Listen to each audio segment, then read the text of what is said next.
sobre el hipotálamo y la hipófisis. Recordando que la hipófisis se encuentra a nivel de la silla turca, tiene una vascularización muy trascendental, formando un sistema ortohipofisario donde hay dos sistemas venosos intercalados, dos sistemas capilares, intercalados dentro de un sistema venoso.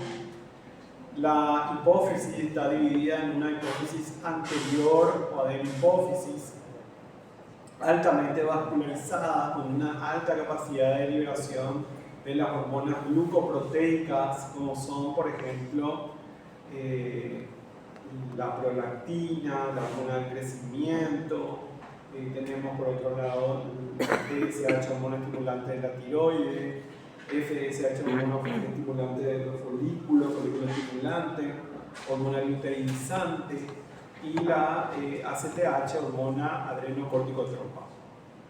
Por otra parte tenemos la neurohipófisis, que está caracterizada por ser un lugar donde no se sintetizan hormonas, pero sí se liberan dos hormonas muy importantes como son la oxitocina y la vasopresina u hormona antidiurética, que son producidas a nivel de los núcleos supraópticos y paraventricular del hipotálamo. El hipotálamo ejerce un control maestro sobre la hipófisis, entonces estimulando la secreción de las hormonas de la adenohipófisis, porque hay hormonas estimulantes de cada una de las hormonas, así como la liberación de dopamina, que es un inhibidor de la secreción de prolactina. Y los núcleos supraventriculares y paraventriculares y supraópticos, que son los que liberan, producen y transportan entonces a la neurohipófisis la oxitocina y la vasopresina. Desde el punto de vista estructural, la hipófisis tiene un conflicto muy grande por el lugar donde se encuentra. Ustedes reconocen que se encuentra a nivel de la estructura por encima del hueso esfenoidal, que se denomina silla turca, y queda en un espacio muy comprimido. Está en relación con los nervios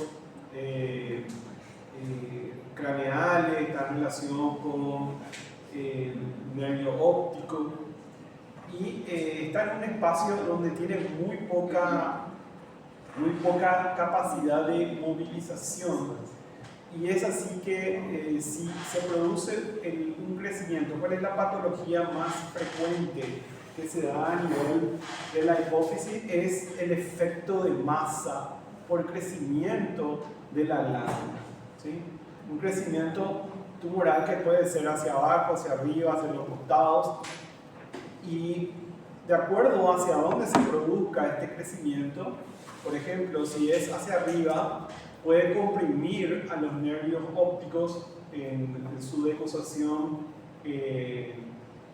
temporal. Saben ustedes que la porción,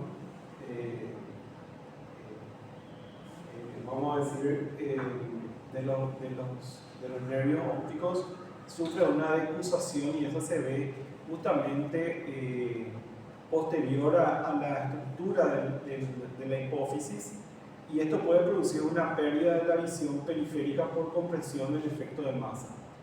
Hacia los lados puede afectar a la invasión del seno cavernoso y producir parálisis de los pares craneales y cefaleas severas, y hacia abajo la erosión con una fístula a nivel del hueso esfenoidal, pudiendo también producir una pérdida de líquido cefalorráquido. Recordemos que básicamente a nivel del hipotálamo se liberan estas hormonas que son estimulantes, como pueden ser la CRH, la hormona estimulante de la CTH, de la corticotropina, hormona estimulante de la gonadotropina, de la hormona de crecimiento, de la TRH, hormona estimulante de la TSH, que son estimulantes. Y existen también algunas que tienen un efecto inhibidor, como por ejemplo la somatostatina y la dopamina, que tienen un efecto inhibidor. Estas se transportan a través de la sangre, ¿sí? Y viajan y tienen un efecto sobre receptores proteicos, porque todas estas son glucoproteínas, y actúan sobre receptores de las células. Recuerdan que había células acidófilas y células basófilas. Las células acidófilas son las que liberan hormona de crecimiento y prolactina, y las células basófilas son las que liberan la gonadotropina, la TSH y la ACTH. Todas son liberadoras de glucoproteínas. Entonces, lo que se va a producir es un efecto estimulante o inhibidor. En el caso de la prolactina, tiene un efecto de secreción inhibida, básicamente por la actividad propiamente de la dopamina. Ven ustedes acá que seguimos. Y la dopamina tiene un efecto, entonces, inhibidor de la secreción de prolactina.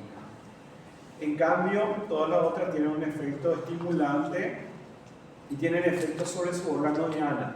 La ACTH sobre la corteza suprarrenal, estimulando la liberación de cortisol. La TSH, estimulando la secreción de hormonas, de las hormonas tiroideas. La hormona de crecimiento a nivel del hígado, liberando el factor insulina, y a nivel de los huesos, el crecimiento óseo y la masa muscular. Y la LH y FSH estimulando los ovarios y los testículos. La prolactina solamente es activada cuando existe un fenómeno de lactancia. Esto, ¿por qué recordamos? Es puramente fisiología, pero ¿por qué lo recordamos?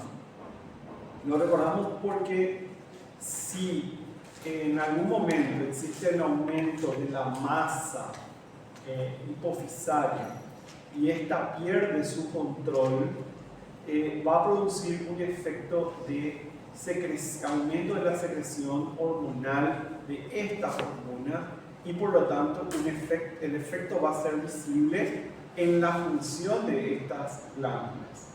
¿Entienden? O sea, nosotros, si aumentamos TSH, aumentamos la secreción de TSH, lo que vamos a visualizar es un aumento de la actividad de la tiroides. Entonces, ese aumento de la actividad de la tiroides es importante definir si el efecto es en la tiroides, en la hipófisis o en el hipotálamo. Entonces, si ocurre a nivel de la tiroides, decimos que es un efecto primario. Si ocurre a nivel de la hipófisis, es secundario, y si ocurre a nivel del hipotálamo, sería terciario. ¿Estamos? ¿Por qué? Porque si es primario, decimos que, por ejemplo, aumento de la secreción de las hormonas tiroideas, entonces es un hipertiroidismo primario, porque el problema está en la tiroides. Hipertiroidismo secundario, cuando es un aumento de la TSH el responsable. ¿Estamos?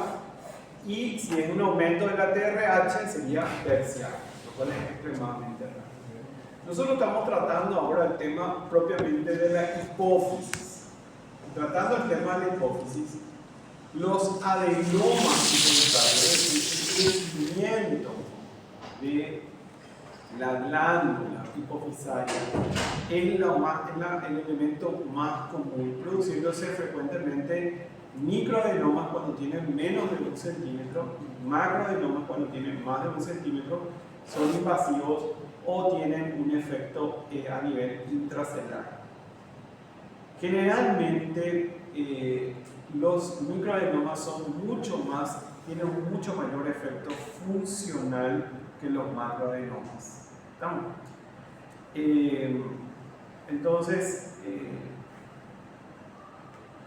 más que nada los macroadenomas tienen un efecto compresivo. O sea, si tenemos, por decir, un hipertiroidismo, pero a la par yo tengo hemianopsias, no voy a estar pensando que el problema está en la tiroides, voy a estar pensando que el problema está a este nivel.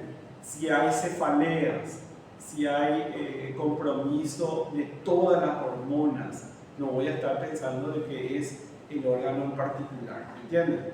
Si yo tengo un desbalance a nivel de la tiroides, a nivel de la suprarrenal, a nivel del crecimiento, entonces no voy a estar pensando que el problema es a nivel periférico, sino que es a nivel propiamente de la hipófisis. De todos los adenomas, lo más frecuente son los prolactinomas, es decir, los tumores secretantes de prolactina. ¿Estamos?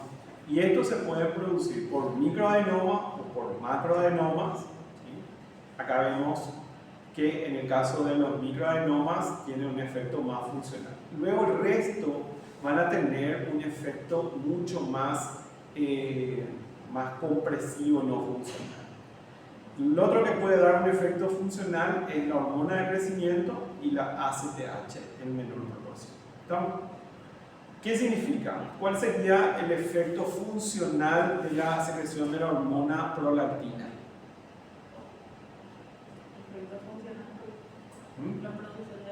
La producción de leche sin un estímulo de lactancia. Entonces hay producción. Entonces el paciente se queja de que está eliminando leche a través de la glándula mamaria y no hay un estímulo de lactancia.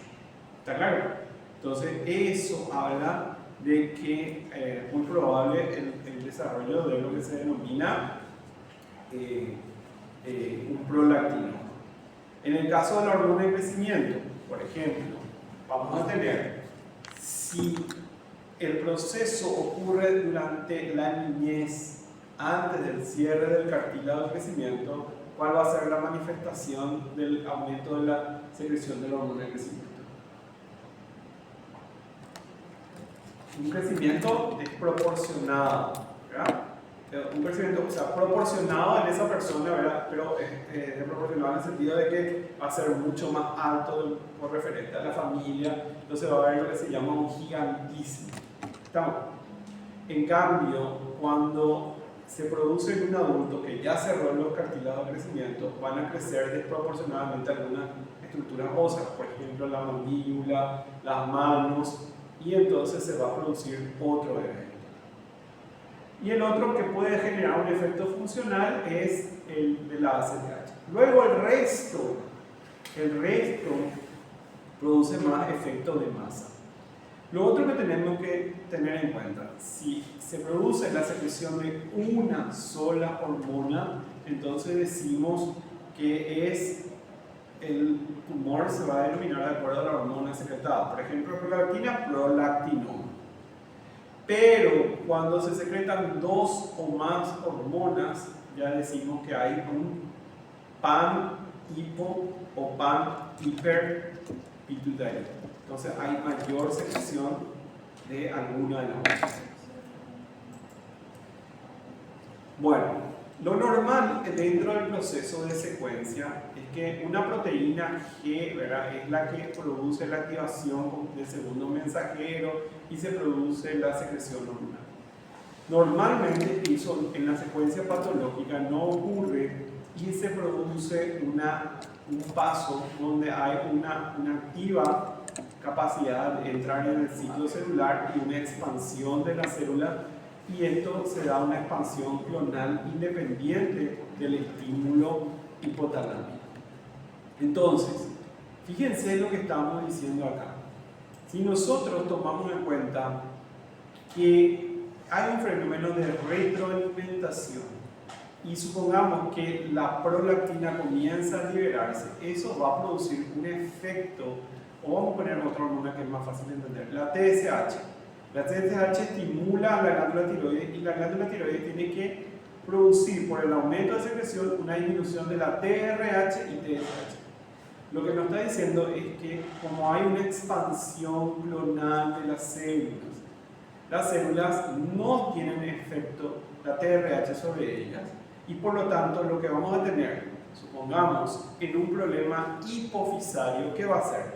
Vamos a tener la TSH elevada, las hormonas tiroideas elevadas y la TRH disminuida. ¿Entienden? Si el problema fuera en el hipotálamo, vamos a tener TRH aumentada, TSH aumentada y hormonas tiroideas aumentadas. ¿Entienden? ¿Cuál es la diferencia? En cambio, si el problema es puramente tiroideo, puramente de la tiroides, vamos a tener hormonas tiroideas aumentadas pero vamos a tener TRH y TSH disminuido. ¿Entienden eso? Entonces, es una forma de diferenciar si el problema es a nivel primario, secundario o terciario. ¿Está claro?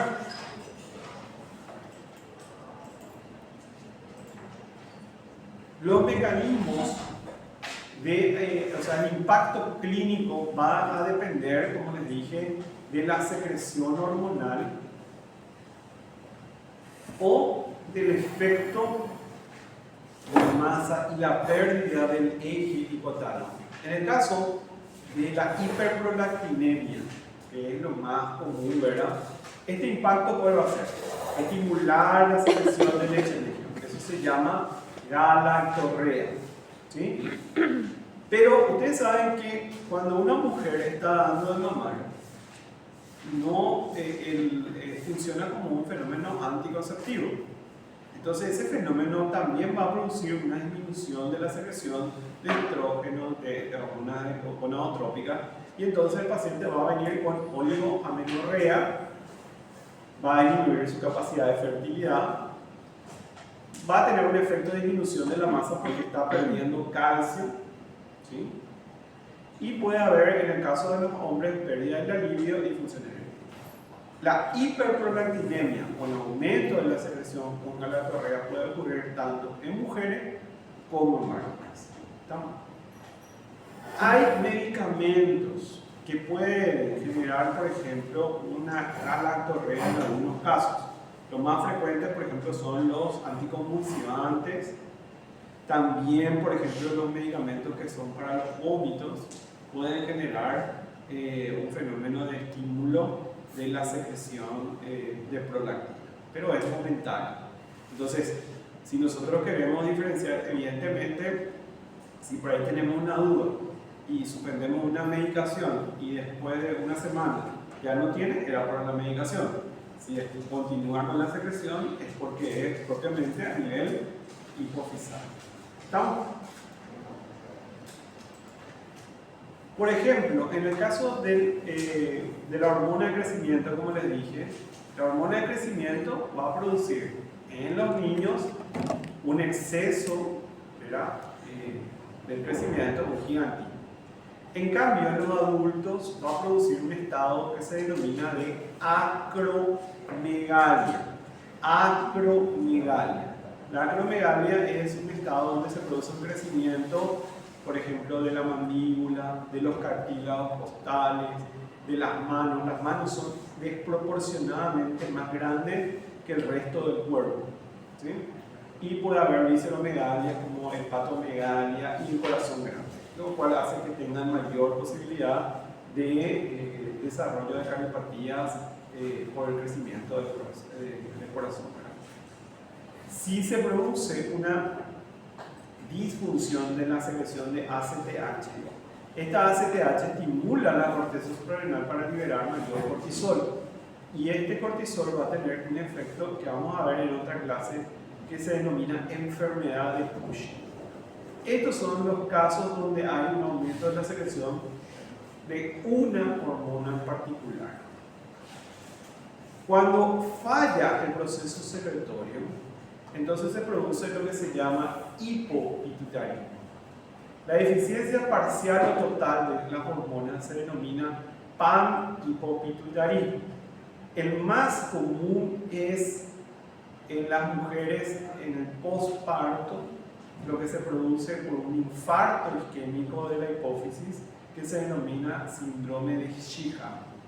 Ocurre en el posparto, como hay un agrandamiento de la hipófisis, y cuando ocurre el parto hay una disminución brusca del volumen sanguíneo, y esto produce, cuando hay una pérdida, una hemorragia obstétrica, produce que no se nutra en la hipófisis, y como es un tejido derivado del tejido nervioso y demás, hay una disminución brusca de la secreción.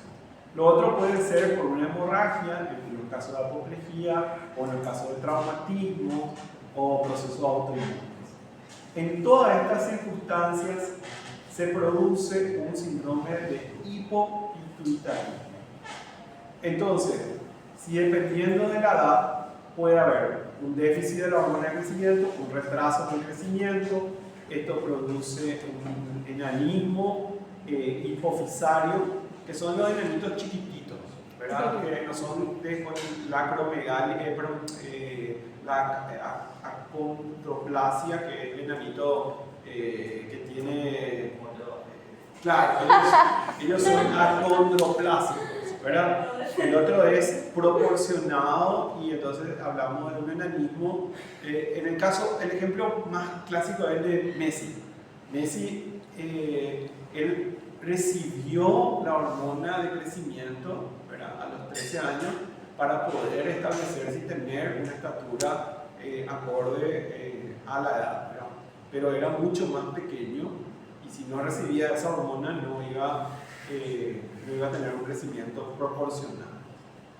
En cambio, cuando ocurre en los adultos, esto puede tener efectos sobre el funcionamiento, sobre todo diario, por ejemplo, la disminución de la secreción de cortisol, que sabemos que tiene un ciclo circadiano, ¿sí? De la hormona tiroidea, que son hormonas que dan un efecto de estimulación celular. Entonces va a haber disminución de la fuerza muscular, de la capacidad de respuesta física, aumento de peso, son circunstancias que se van a ir.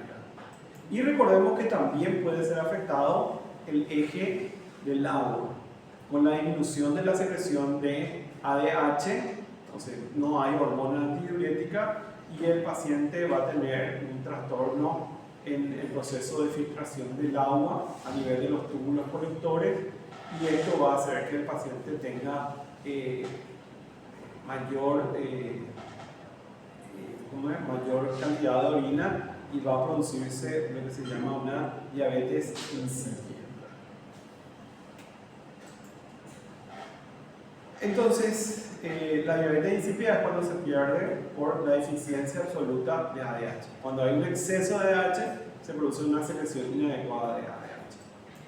Bueno, entonces, fíjense, si nosotros encontramos la hormona de crecimiento, recordemos su órgano blanco, son los huesos, el músculo, el hígado. Si hay una hiperfunción, se va a producir gigantismo en los niños, acromegalia en los adultos, hipofunción, enanismo, síndrome metabólico en el adulto, prolactina en la glándula mamaria, hiperprolactinemia, la lactorrea, y la hipofunción forma parte del panhipopituitarismo, la falla en la lactancia, lo cual puede ser mortal. La ACTH, hiperfunción, enfermedad de Cushing, insuficiencia suprarrenal, también puede ser mortal. ADH, si hay una hipersecreción, síndrome de secreción inadecuada, diabetes insípida si hay una hipofunción. Y el resto de las hormonas pueden dar hipertiroidismo, hipotiroidismo, o hipogonadismo o hipergonadismo. Entonces, teniendo en cuenta esto, simplemente para recordar que el hipopituitarismo es el conjunto de síntomas que resultan de una secreción disminuida o ausente de una o más hormonas adenocorticales, lo cual resulta en la estimulación insuficiente. ¿Estamos? Si es completo, decimos panhipopituitarismo, decimos que es parcial cuando son dos más, pero muchos ya les denominan panhipo también cuando son dos más. Y selectivo cuando es una sola hormona, que es muy raro que exista una sola hormona que sea afectada. ¿Qué puede ser lo que genere el hipopituitarismo? La invasión hipotalámica, el infarto hipofisario, enfermedades infiltrativas o trauma craneal con lesión del tallo hipofisario. ¿Qué más? Enfermedad inmunológica, iatrogenia, radioterapia, infecciones, sobre todo la tuberculosis, idiopatía generalizada es la causa, y la deficiencia aislada de alguna de las hormonas. Dentro de esta, la más común, y es vital que el ginecólogo, el ginecobstetra se dé cuenta en su seguimiento, es el síndrome de Sheehan, donde se produce un infarto adenohipofisario, usualmente precipitado por una hemorragia uterina, pérdida de volumen, Esa pérdida de volumen hace que disminuya la secreción de las hormonas hipofisarias. No hay secreción. Lo primero que se va a notar es que la mujer no puede dar de mamar, no tiene secreción de leche, que es el primer elemento a tener en cuenta. Y luego la no aparición del ciclo menstrual y demás por la falta de secreción de las otras hormonas. Pero el primer elemento siempre va a ser la incapacidad para dar de mamar, ¿sí? Primer elemento. Luego van a aparecer la insuficiencia suprarrenal y el hipotiroidismo como otros elementos a tener en cuenta. Posterior a complicaciones obstétricas, lo más frecuente, estamos hablando, y yo les aliento, si alguien quiere hacer un trabajo, pueden hacer acá, tienen un centro donde pueden ver qué cantidad de pacientes con diagnóstico de síndrome de Shiga han tenido, sobre todo, bueno, hoy se trata de que sea menos, pero sigue siendo importante y es causa de muerte materna. ¿Estamos? Bueno, luego tenemos, de acuerdo a la hormona deficitaria, como ya hemos visto, la prolactina es la que más tenemos frecuentemente, producida sobre todo por tumores que son los prolactinomas. Pero acá, para que vean ustedes que también existen fármacos que pueden producir, acá está la metoclopramida, la domperidona, la sulpiride, el ondansetron, todos ellos pueden producir en dosis aumentadas, pueden producir efectos de secreción de leche, antidepresivos, algunos antihipertensivos como levodopa, estrógenos y algunas drogas antihipertensivas como el verapamilo también. Vaya a echar todo. Son situaciones donde se puede llegar a producir entonces un trastorno en la secreción de prolactina. Un ratito, chicos.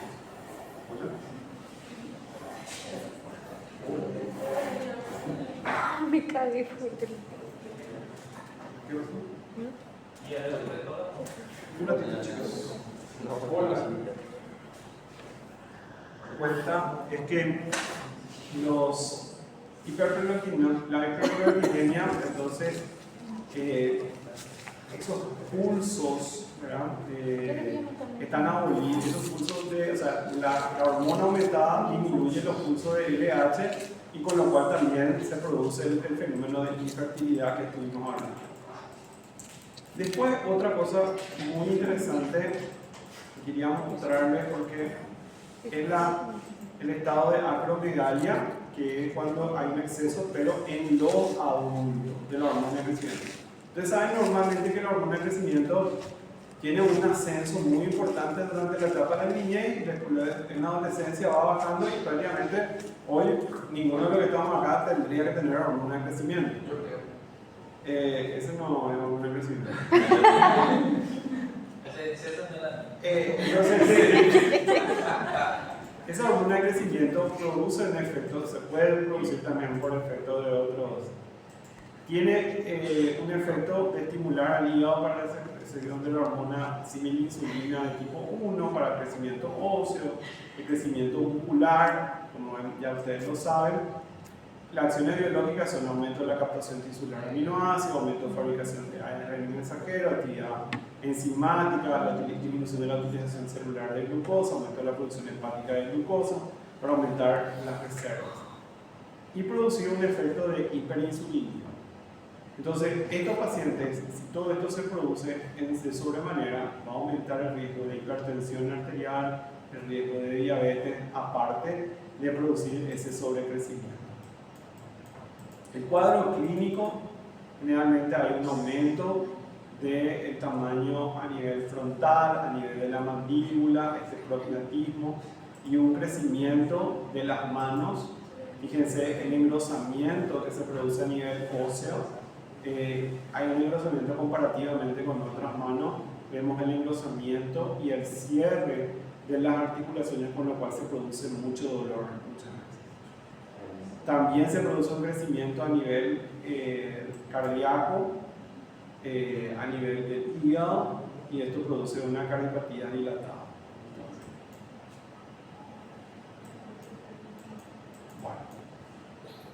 Pero si es en la etapa de la niñez, ¿qué se va a producir? Se va a producir gigantismo. ¿Está? Ahora, si no hay hormonas, estos son todos ejemplos de... Siempre hay que pedirle la foto a los pacientes. Pídanle su cédula cuando le... y van a ver la diferencia para ver cómo era antes. Y si hablamos de personas que tienen una disminución de la secreción, vamos a hablar de enanismo hipofisal. Bueno, eso es lo que les quería comentar el día de hoy. Bueno, y después del examen, ahí tienen la respuesta, me dieron bastante bien, le pueden preguntar todo y ahí hay la respuesta, ¿verdad? Me equivoqué. Bueno. En la cirrosis, la formación de ascitis está influenciada por la hipertensión portal e hipoalbuminemia. Perdón, es el 17. El número 1 es la enfermedad por reflujo. ¿Cuál es el mecanismo fisiopatológico grave? Es la relajación transitoria del esfínter esofágico inferior. El 2, ¿cuál es la principal causa de formación de esfínter abdominal? Disminución de la secreción de bicarbonato y aumento de la carga ácida. 3, en la enfermedad celíaca, la lesión histológica es mediada principalmente por la activación de los linfocitos TCD8 y la respuesta TH1. 4, ¿qué característica fisiopatológica diferencia la colitis ulcerosa de la enfermedad de Crohn? La afectación excesiva de la mucosa y su mucosa de forma continua. En la cirrosis hepática, la hipertensión portal se origina inicialmente por aumento de la resistencia al flujo y no por la fibrosis y los nódulos de regeneración. El mecanismo de la diarrea osmótica se caracteriza por ser causado por la presencia de solutos no absorbidos. En la pancreatitis aguda, el evento iniciador de la lesión celular es la activación intracinosa del tripsinógeno angiotensina. 8. ¿Cuál es el factor principal en la formación de los cálculos biliares? Sobresaturación de colesterol en la bilis y estasis vesicular. 9. Una lesión elemental dermatológica definida como una elevación sólida de la piel es pápula. En el pérfido vulvar, la formación de ampollas ocurre por acantolisis debido a anticuerpos antidesmoglobina 3. 11. ¿Cuál es el síntoma predominante en la dispepsia funcional? Dolor epigástrico y plenitud postprandial. 12.